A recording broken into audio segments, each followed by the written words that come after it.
कि ख्वाब जहां पलते हैं, ख्वाब तो आप समझते हो कि ख्वाब जहां पलते हैं मेरे, खबर वहां तक रखता हूं। ख्वाब जहां तक पलते हैं मेरे, खबर वहां तक रखता हूं। जमीन पर पांव है मेरे और नजर आसमान तक रखता हूं। जमीन पर पांव, क्योंकि डाउन टू अर्थ होना व्यक्ति को बहुत ज्यादा जरूरी है। और नजर आसमान पर रखता हूं और मंजिल से भी वादा कर रखा है मैंने मिलने का। मंजिल से भी वादा कर रखा है मैंने मिलने का। और अब देखना यह होगा कि सब्र कहां तक रखता हूं, कि सब्र कहां तक रखता हूं, क्योंकि ये बहुत जरूरी होता है। 2 महीने में कई बार आपको रिजल्ट चाहिए होता है। मैं कई बार मेरे पास मैसेज आते, सर आपका कोर्स लिया है और 6 महीने में हो जाएगा क्या? 6 महीने में बेटा वैलिडिटी पूरी होगी और तो कुछ नहीं होगा। 6 महीने में कोर्स नहीं होता। क्यों? क्योंकि आप किताब से पढ़ो, चाहे आप कोर्स से पढ़ो, चाहे आप गाइड से पढ़ो, एक विषय अपना समय लेता है। आपको उसको दिमाग में डालने, वापस 4 से 5 बार रिवीजन करने में वक्त लगेगा। अगर 1-1.5 साल के लिए सब्र रख सको तो तैयारी करो। और आपको लगता है कि नहीं हमें 5 और 6 महीने में ही नौकरी चाहिए, तो बेटा वो पॉसिबल नहीं है। क्योंकि कोई भी विषय हो, चाहे पॉलिटिकल साइंस हो, चाहे हिस्ट्री हो, चाहे हिंदी हो, चाहे इंग्लिश हो, विषय अपना प्रॉपर समय मांगता है। और जब मैं कहता हूं कि आप बाड़मेर छोड़ के या जालोर छोड़ के या जोधपुर छोड़ के या नागौर छोड़ के यहां सूरतगढ़ आते हैं, तो आपको तो वहां से केसरिया करके आना चाहिए। केसरिया समझते हो? केसरिया का मतलब क्या होता है कि अब आर या पार। फिर ये घंटे काउंट नहीं होते 14 हुए कि 15 हुए। मैं पूछते हो ना, मुझे बड़ा ऐसे दया सी आती है, क्रोध भी आता है। कहते सर कितने घंटे पढ़ूं? तो मैं कहूंगा कि 3 घंटे पढ़ना है तो 3 घंटे पढ़ेगा। घंटे काउंट क्यों करने पड़ रहे हैं? जब वहां से घर से निकल ही गए हो तो ठीक से निकलो ना भाई। अब पता है कि जैसे खानवा के युद्ध में मारना सांगा निकले हैं और हसन खान मेवाती अगर निकला है तो ये सोच के निकला है कि हम जिंदा वापस आके भोजन करेंगे घर आके। वो ये सोच के निकले हैं कि यहां तो बाबर रहेगा या हम रहेंगे, बात खत्म। और फिर युद्ध भी उस स्तर का होता है, और युद्ध उस स्तर का होता है, फिर परिणाम भी उस स्तर के आते हैं। और 400-500 साल बाद में भी हम याद करते हैं। इसलिए कहते हैं कि जब घर से निकल ही गए हैं तो मुझे लगता है कि ना घंटे काउंट करने चाहिए, न पोस्ट काउंट करनी चाहिए, न कंपटीशन कितना मार्केट का ये देखना चाहिए। हमें सिर्फ ये देखना है कि आप कितने रेडी है। मैं आपको 5 प्रश्न पूछ लूं और क्या आप मुझे उत्तर देने में सक्षम है? कई बार मैं बच्चों से बात करता हूं, तैयारी है पूरी? हाँ तैयारी पूरी है। प्रश्न पूछूं? प्रश्न नहीं पूछना। क्यों? तो तैयारी कैसी पूरी है? कॉन्फिडेंस तो ये होना चाहिए ना कि तैयारी पूरी है, पूछ सकते हो, आप कहीं से भी पूछ सकते हो। मैं इंटरव्यू देने गया कॉलेज लेक्चर है प्रोफेसर का, तो उन्होंने जाते ही पूछा कि कौन सा भाग तैयार करके आए हो।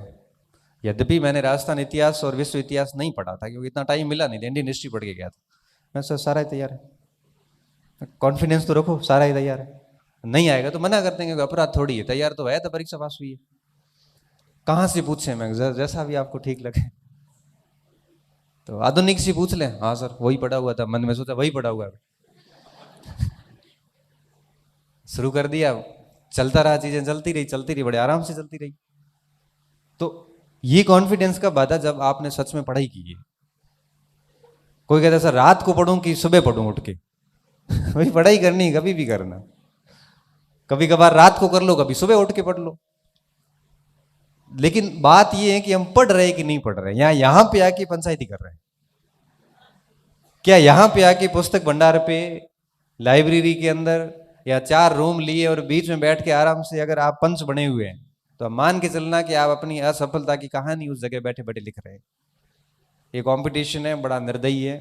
ये नहीं देखता कि आप किस गरीब परिवार से आते हैं या अमीर से आते हैं। ये नहीं देखता है कि आपके घर वालों ने कितने सेक्रीफाइस करके आपको यहां भेजा है। ये भी नहीं देखता कि आप पहले कितनी बार फेल हुए हैं और आपको नौकरी की सख्त आवश्यकता है।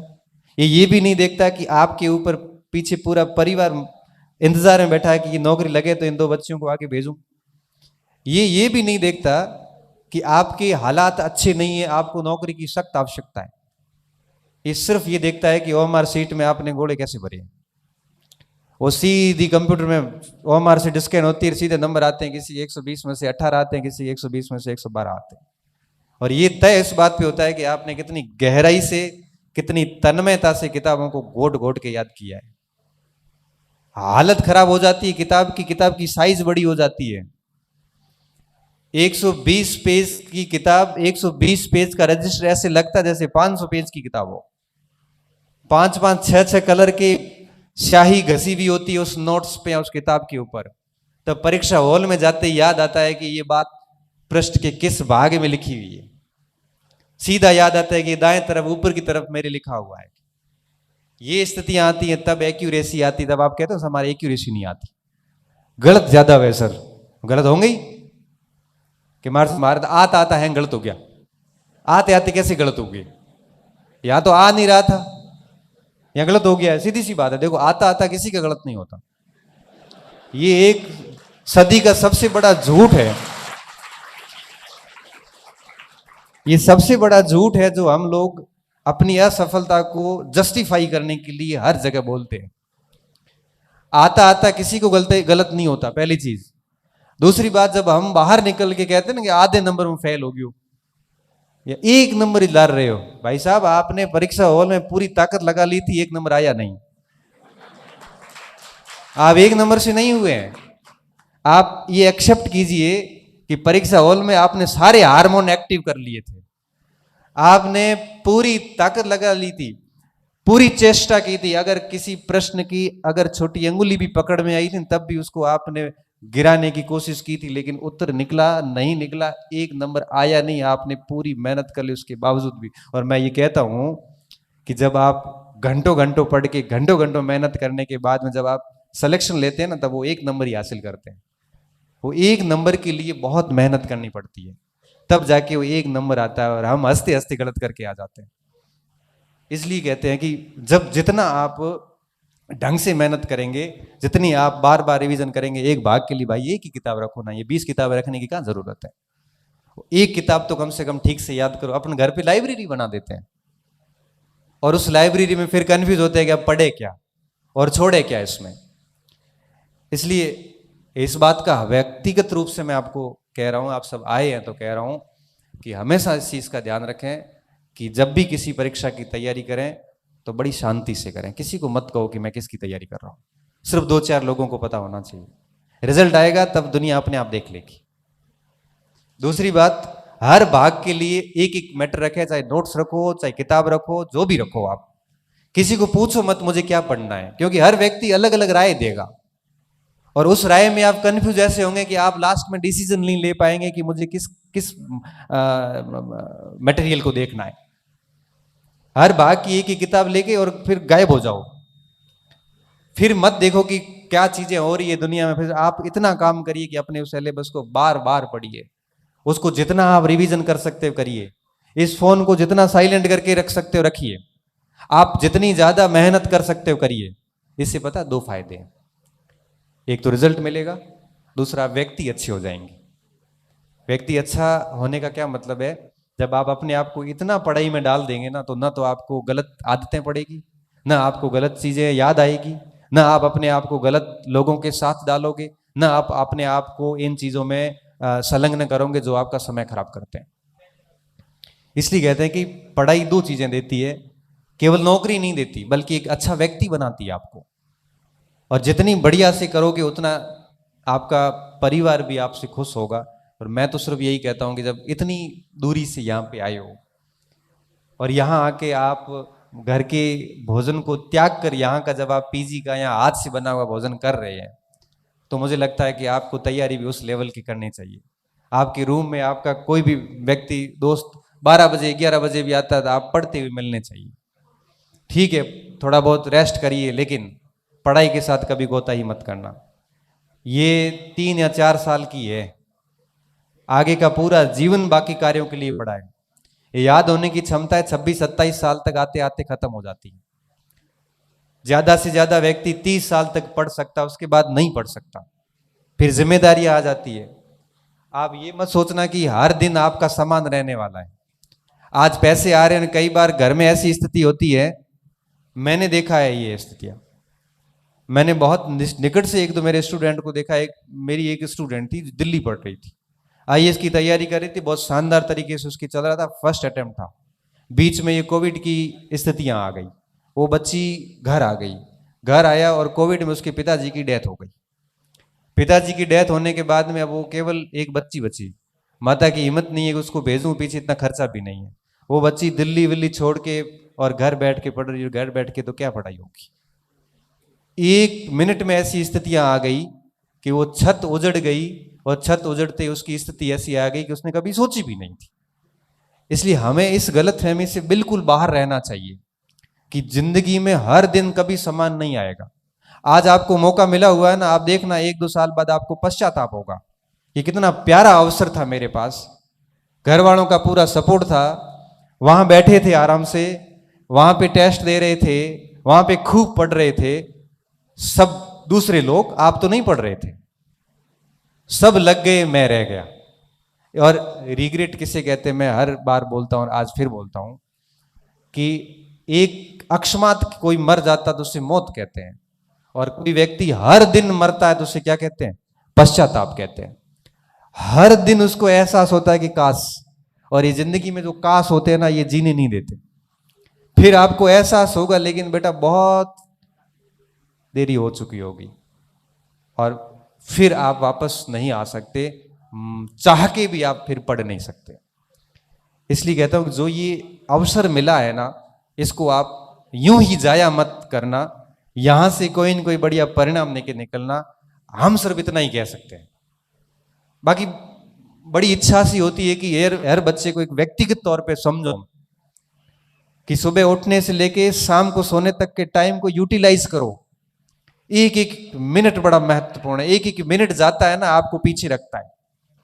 आप सोचिए, जिस समय आप आराम कर रहे हैं, जिस समय आप पार्टी कर रहे होते हैं, जिस समय आप गप का लग रहे होते हैं, उस समय कोई न कोई बहुत गहनता से मेहनत कर रहा होता है। आप सोचिए कि वो बच्चा आपसे फिर आगे जाएगा और फिर कुछ नहीं होगा। तो हम लोगों की जो बातें होती है वो सिर्फ यही आपको कह सकती है कि करना आपको है। इस खेल के खिलाड़ी असल में आप हैं।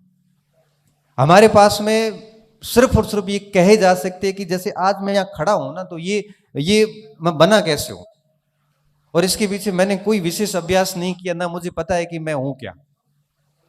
मुझे इतना पता है कि मैं कल सुबह जब घर से निकला था, तो उससे पहले मैं ब्रिटिश भारत में न्याय व्यवस्था टॉपिक पढ़ के, उसके 4 पेज के नोट्स बना के, कोचिंग जाके, एक क्लास लेके, कॉलेज जाके 2 घंटे पढ़ा के 3 बजे वहां से निकला हूं। उससे आज का दिन मेरा गया, क्योंकि आज मैंने कोई क्लास नहीं ली। मुझे सिर्फ इतना ही पता है। और पिछले 15 साल से ऐसा कोई शायद दिन नहीं गया होगा कि पढ़ाई नहीं की होगी। लिख लिख के, और जब वो रजिस्टर देखता हूं ना, आज भी ऐसे अकेले खड़ा होता हूं, रजिस्टर देखता हूं, खाली पड़ी 50-60 पेन, जो मैंने वर्जन 5 पायलट, वो पेन है खाली कर करके जो साइड में डाली हुई पड़ी है, वो जब देखता हूं तो बड़ा सुकून मिलता है कि मेहनत की है और अच्छा लग रहा है। बस ये ऐसा इन्वेस्टमेंट है जो आपको इतना रिटर्न देता है जिसकी कल्पना आपने कभी नहीं की होगी। इसलिए कह रहा हूं कि एक एक मिनट के इंपोर्टेंस को समझना, इसको बर्बाद मत करना। और 1 साल, 1.5 साल, 2 साल तक अगर आप ढंग से लग जाते हैं तो मुझे लगता नहीं है कि रिजल्ट रिटर्न नहीं मिलेगा। बाकी एक वो बात आती है ना कि भाई किसी को कोई बच्चा कहता है मुझे सर याद कम होता है, कोई कहता है सर मेरा दिमाग ठीक नहीं है, मतलब मुझे ठीक चीजें याद नहीं होती है। मैं सिर्फ एक ही बात कहता हूं कि ये मस्तिष्क वाली बात जो है ना, ये बहुत ही बड़ा झूठ है। याद तो मुझे भी नहीं होता था, मेरे भी 10वीं में 49% ही बने थे, खूब रटने की कोशिश की थी, याद ही नहीं आई परीक्षा में। याद तो मुझे भी नहीं होते थे, 12वीं में भी ऐसा ही कुछ हुआ था। तब मैं कहता हूं कि याद वाली बात गलत है। सच ये है कि आपने सीमित मटेरियल को लेके न तो शॉर्ट नोट्स किए, न उनको 8-10 बार पढ़ा। अगर ऐसा किसी ने किया तो उसको खूब याद हुआ है। आप अगर सोचते हो कि सोचते सोचते आप ऐसे पढ़ोगे, ऐसे ये पढ़ाई नहीं है बेटा, ये खाली आप पढ़ाई का प्रदर्शन है। इसलिए बहुत बढ़िया पढ़ाई कीजिए। बाकी मैं इतना कहूंगा कि यहाँ पे आप बैठे हैं तो आपके सामने खूब चुनौतियां आएगी, खूब चुनौतियां आएगी। चुनौतियां ऐसी ऐसी आती हैं कि हम बता भी नहीं पाते कि आपके सामने, क्योंकि हर व्यक्ति के सामने अलग अलग चुनौती होती है। हर व्यक्ति किसी न किसी स्ट्रगल को फेस कर रहा होता है। तब मैं कई बार कहता हूं कि आप किसी भी व्यक्ति का कोई मजाक मत करो। क्यों? क्योंकि वो एक नई समस्या से गुजर रहा है। वो हर व्यक्ति का रिस्पेक्ट करिए, क्योंकि कल वो कहां पे जाने वाला है ये आपको पता नहीं है। हर व्यक्ति को सम्मान की दृष्टि से देखिए। आपको नहीं पता है कि वो व्यक्ति क्या है और क्या करने वाला है आगे। और किसी की भी, मैं कई बार मेरी ऑफलाइन क्लासेस में कहता हूं कि किसी की भी मजाक मत करो। क्यों? क्योंकि हर व्यक्ति अलग प्रकार की समस्या से गुजर रहा है और उन शब्दों से वो बहुत परेशान होता है, जिसका आंकलन आप लगा नहीं सकते। मैं बस अब बात खत्म करने के लगभग कगार पे हूं, क्योंकि आप सभी इतनी दूर से आए तो मैं सोच रहा हूं कि मैं मेरी पूरी बात रख के ही जाऊं। एक शेर आता है कि आंधियों का इतनी मर्तबा आना कोई इत्तेफाक तो नहीं है। इत्तेफाक मतलब समझते हो? इत्तेफाक का मतलब क्या होता है? संयोग। आंधियों का इतनी मर्तबा आना कोई इत्तेफाक तो नहीं है, बस यूं समझ लेना मेरी कश्ती इम्तिहान के काबिल रही होगी। बस यूं समझ लेना कि मेरी कश्ती इस इम्तिहान के काबिल रही होगी। लिखा था मैंने एक बार ऐसे कि परीक्षा भी वीर व्यक्ति की होती है, कायरों की परीक्षा भी नहीं होती। और आगे से अच्छे दिख रहे हैं, बढ़िया मुस्कुरा रहे हैं, अच्छी जीवन दिख रहा है, पीछे से उनकी हालत खराब होती है। ऐसी स्थिति आती है कि कल्पना भी नहीं कर सकती कि किस दौर से कौन गुजर रहा होता है। तो कोई नई बात नहीं है, ये कोई नई बात नहीं है कि आप लोग इन चीजों का सामना करते हैं। तो यहां बैठे हुए जितने भी स्टूडेंट हैं उन सबको जाते जाते मैं इतना ही कहूंगा कि आप उस ध्येय को याद रखना कि आप यहां पे आए किस लिए। आप अपने उस माता पिता के चेहरे को याद रखना कि कितना मुश्किल से आपके लिए सेक्रीफाई कर रहे हैं, पैसे कितने मुश्किल से भेज रहे हैं। घर जाते हैं, देखते हैं कि माँ के हाथों की स्थिति, पैरों की स्थिति देखना, अंदर उसके अंदर घाव पड़ गए हैं। बाड़मेर जैसलमेर वालों के तो मैं स्पेशली, मैं सबके जानता हूं उनकी क्या हालत है। उन लकीरों को याद करना कि कितना कुछ मुश्किल से वो मैनेज कर रहे हैं। फिर देखिए, सबसे बुरी चीज होता है उम्मीद का टूटना। उम्मीद लगा लेते हैं और जब टूट जाती है ना, वो बहुत दुख देती है। और घर वाले आपको पैसे के साथ उम्मीदें भेजते हैं। उनको लगता है कि हमारा बच्चा जल्दी कुछ अच्छा करके आएगा। और उनको जब आसपास के लोग पूछते हैं तब वो कहते हैं कि भाई मेरा बेटा तैयारी कर रहा है या बेटी तैयारी कर रही है, आगे उसकी परीक्षा है, उसको मतलब ही नहीं है किस भर्ती की है क्या है, लेकिन फिर भी अब वो कह रहा है कि मास्टर वाली तैयारी करे। अगर माँ बाप पढ़े लिखे हैं तो अलग बिंदु है, अनपढ़ है तो वो सब उसके लिए मास्टर ही है, चाहे अध्यापक हो चाहे प्रोफेसर हो। फिर गया कि अभी परीक्षा है, भर्ती छोटी आई है, मतलब पता सब है। उनको बहुत उम्मीद है कि उनका बच्चा कोई अच्छा रिजल्ट देगा। आप उनको याद रखना हमेशा। आप यहां बैठे हैं तो आप ये मत सोचना कि आप स्वतंत्र हैं। आपके पीछे बहुत बड़ी उम्मीदों की एक दुनिया है जो आपका इंतजार कर रही है। आप ये सोचना कि आप यहां पे आए किस लिए। जब भी कोई समय खराब करने का आपसे काम हो जाए तब आप खुद से प्रश्न करना कि हम सच में इस यहां पे क्या करने आए हैं। ये काम समय खराब करना तो हम गांव में बैठ के भी, चौपाल में भी कर सकते थे। और ये सोचने के बाद आप केवल दिमाग में एक ही बात रखिए कि अपना काम सिर्फ पढ़ना है और इसके अलावा कुछ नहीं करना। और सब दिन समान नहीं होते, ये सुख और दुख दोनों एक साइकिल है। अभी दुख है तो देख लेना कुछ समय में सुख आने वाले हैं। अभी सुख है तो मान के चलिए, तैयार रहिए एकदम मस्तिष्क में कि दुखों का दौर भी आने वाला है। हर समय बिल्कुल समान नहीं रहता। आपके पास अवसर है, आपके पास ऊर्जा है, आपके पास क्षमता है, आपके पास में प्रॉपर तरीके से सामग्री है, आपके पास में सब चीज़ें हैं। ज़रूरत इस बात की है कि आप अपने आप को कितना खपाते हो। और मैं तो कई बार यूट्यूब पे बोलता हूँ, कई बार आपके व्यक्तिगत तौर पे भी बोला है कि पढ़ने से किसी की मृत्यु नहीं होती। आप 15 घंटे भी पढ़ लोगे तब भी आपकी मौत नहीं होगी। जब आपको पता है कि मौत नहीं होनी है तो फिर ढंग से पढ़ो। फिर ये पढ़ने के 2-2, 4-4 घंटे के नाटक क्यों करने? पढ़ना है तो पूर्ण मन से पढ़ा जाए और ढंग से पढ़ा जाए। मैं तो कई बार ये बताता हूँ, कोशिश करता हूँ कि बच्चों को रिवीजन करना भी नहीं आता कि रिवीजन कैसे करना है, उसका अभ्यास कैसे करना है। एक चीज पढ़ते हैं आगे पीछे भूल जाते हैं, उसका क्या करना है। ये ऐसी समस्या इसलिए आती है कि हम सच में निरंतर 1 साल 6 महीने 7 महीने पढ़ते नहीं है। ये पढ़ेंगे तो अपने आप ही धीरे धीरे धीरे धीरे धीरे धीरे इन प्रश्नों के जवाब मिलने शुरू हो जाते हैं। तो बहुत बढ़िया मेहनत कीजिए, बहुत अच्छे व्यक्ति बनिए, माता पिता की उम्मीदों पे कायम उतरिए। मैं तो ये कहता हूँ कि जीवन में अगर मान लो नौकरी नहीं भी लगती है ना, तब भी आपका विषय इतना अच्छा होना चाहिए कि आप किसी कोचिंग में भी जाओगे ना पढ़ाने, तब भी आपको लाख रुपए देंगे। सब कहानी किसकी है? सब कहानी है आपके ज्ञान की। पूजा सिर्फ ज्ञान की होती है, बाकी शक्लें, सूरत, ये बड़ा शरीर कोई काम का नहीं है। जब तक आपके पास नॉलेज नहीं है तब तक कोई मंच नहीं है। और गवर्नमेंट में हो जाता है तो ठीक है, नहीं तो अगर आपकी कमांड अच्छी है ना तो आप अपने आप को इतना स्थापित कर सकते हैं कि कोई हिला भी नहीं सकता वहां से। आपको कोई फर्क नहीं पड़ता कि आप किस शहर से आते हैं, गांव से आते हैं, पर कुछ अंदर होना तो चाहिए ना। बिना उसके कुछ भी प्राप्त नहीं होना। तो आपके पास में वो कैलिबर होना चाहिए। वो कब आएगा? जब आप बहुत शिद्दत से पढ़ोगे। और ये पढ़ाई किसी के साथ भेदभाव नहीं करती, व्यक्ति करता है कि व्यक्ति भेदभाव कर लेता है कि जाति के आधार पे कर लेता है, कि धर्म के आधार पे कर लेता है, कि रंग के आधार पे कर लेता है, वर्ग के आधार पे कर लेता है। लेकिन शिक्षा एक ऐसा साध्य है जो कभी किसी के साथ भेदभाव नहीं करता।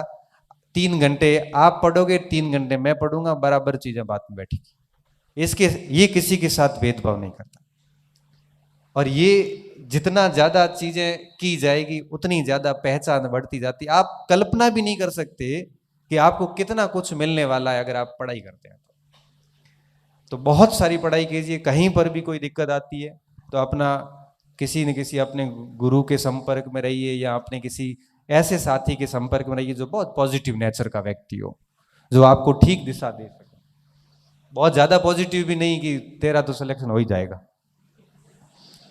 ऐसा पॉजिटिव व्यक्ति भी नहीं होना चाहिए जो ये कहता रहे कि तेरा, मतलब मारवाड़ी में कहते थारो नहीं हो तो क्यों रही नहीं वे। वो आदमी आपका शुभ चिंतक नहीं है। जो ये कहे ना कि तेरा नहीं हुआ तो किसी का नहीं होगा, कहीं ना कहीं ये अंदर एक गुरूर पैदा करता है। और यहां से हम सीखना बंद कर देते हैं। बस हमेशा धरातल नहीं छोड़ना है कि भाई देख मेरा नहीं होगा तो किसी का नहीं होगा, ये गलत बात है। अच्छा, उस व्यक्ति के साथ में भी हमें बहुत अधिक नहीं रहा, थारा तो कहीं नहीं वे, तेरा नहीं होगा क्यों? थारे में कई होशियार बेटा, 19 सीट है इतिहास में, 19 को तो मैं जानता हूं। ऐसा व्यक्ति भी पास में नहीं रहे, ध्यान रखना।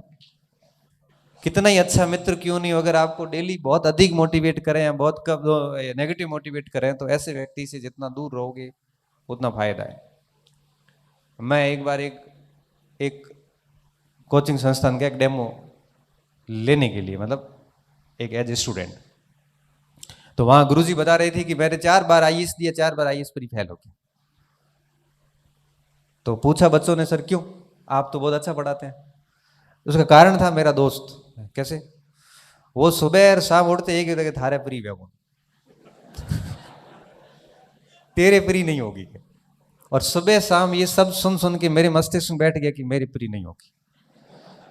मेरे अंदर एक अलग लेवल का भय बैठ गया, और उस भय से मैं बाहर ही नहीं आ पाया। पहले 4 अटेम्प्ट ही मिलते थे आईएएस में, अब 6 किए जनरल के लिए। पहले 4 ही अटेम्प्ट थे, मैं 4 ही अटेम्प्ट चले गए, उस भय से बाहर नहीं आया। ऐसे व्यक्ति को भी नहीं रखे जो आपका कॉन्फिडेंस हमेशा आपकी जेब में डलवा दे।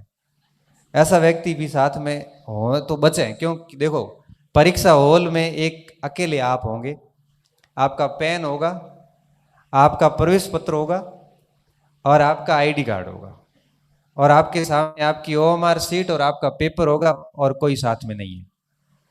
ये साथी वगैरह सब गेट के बाहर खड़े रहेंगे, हम तो घर के अंदर बैठे रहेंगे। युद्ध मैदान में वहां जाके हर एक प्रश्न को झेलना आपको अकेले को है। इसलिए इन सहारों से बचें और बढ़िया पढ़ाई करें। साथ में ये भी कहूंगा कि छोटी मोटी सफलता मिलती है तो उसका शोर शराबा भी ना करें। अभी कई बार बीच में होता है कि कोई भी परीक्षा पास हुई, पीएचडी परीक्षा पास हुई, मोटी बधाई इधर अखबार में एक बधाई आई थी ना, बाड़मेर के अंदर इतनी बड़ी बधाई आई। हुआ क्या, तो यूनिवर्सिटी में पीएचडी एडमिशन पर हार्दिक बधाई, उज्जवल भविष्य की शुभकामनाएं। मैंने वो फोटो खींचा। मजे की बात यह कि वो भाई लेक्चरर भी पहले लगा हुआ है, स्कूल लेक्चरर, और पॉलिटिकल साइंस में उसका पीएचडी में प्रवेश हुआ है। उस पे बाड़मेर के जैसलमेर बाड़मेर भास्कर के अंदर लगभग इतनी अच्छी खासी न्यूज आई। इस प्रकार की सफलताओं के अगर मजे लोगे तो आप आगे पढ़ नहीं पाओगे, क्योंकि आपको अंदर से एक अलग लेवल की फीलिंग आती है कि मेरा तो अब काम पक्का हो जाएगा। ऐसे काम नहीं होता, क्योंकि बहुत सारे बच्चे बाहर बैठे हैं, ऑलरेडी जेआरएफ किए हुए बैठे हैं, कई सारे अच्छे अच्छे लोग हैं। ये चीजें सफलता के लिए मैटर नहीं करती कि आपने पहले कौन सी परीक्षा पास की, पता ही नहीं चलता, 2 मिनट में आउट। यूपीएससी के अंदर एक बार आईएएस में इंटरव्यू दे के आते हैं, दूसरी बात प्री नहीं होती। इसलिए ऐसा कोई गुरूर न पालें और किसी भी प्रकार की इस प्रकार की चीजों में ना रहें कि भाई मेरा वो हो गया है परीक्षा तो ये भी हो जाएगी।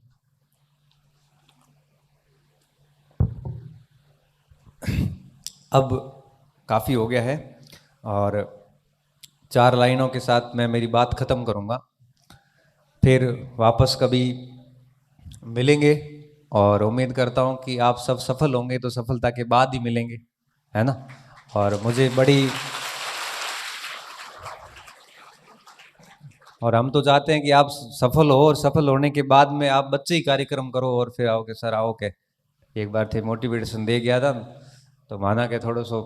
वैसे ये मोटिवेशन नहीं है, ये मार्गदर्शन है। मोटिवेशनल स्पीकर्स की सूरतगढ़ में वैसे कोई कमी है नहीं, यहाँ पे मोटिवेशन खूब है। मैं तो केवल बताने आया हूँ कि किन किन चीज़ों का ध्यान रखना है कि हालात के कदमों पे कलंदर नहीं गिरता। कैसी भी हालात हो ना, कलंदर नहीं गिरते। बहुत बहुत बढ़िया, वाह वाह वाह, बहुत अच्छा कर रहा पीछे। हालात के कदमों पे कलंदर नहीं गिरता, टूटे भी तो तारा जमी पर नहीं गिरता, टूटे भी तो तारा जमी पर नहीं गिरता। गिरते हैं समंदर में बड़े शौक से दरिया, गिरते हैं समंदर में बड़े शौक से दरिया, लेकिन किसी दरिया में कभी समंदर नहीं गिरता।